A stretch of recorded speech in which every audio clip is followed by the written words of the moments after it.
প্রাথমিক বৃত্তি পরীক্ষার ফলাফল কিভাবে দেখবেন? এর জন্য আপনার মোবাইল থেকে যে কোনো একটা ব্রাউজারে চলে আসবেন। আমি ক্রোম ব্রাউজারে চলে আসলাম।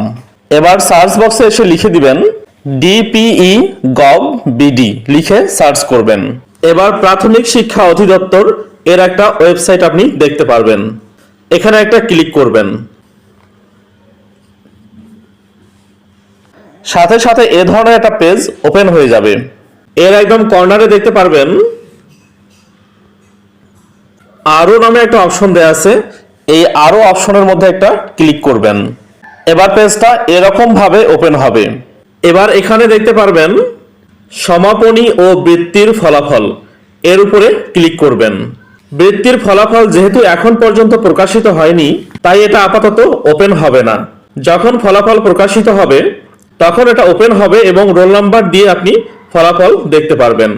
ধন্যবাদ। ভিডিওটা যদি আপনার একটুও কাজে এসে থাকে তাহলে অবশ্যই লাইক, কমেন্ট, শেয়ার করার জন্য বিনীত অনুরোধ করছি।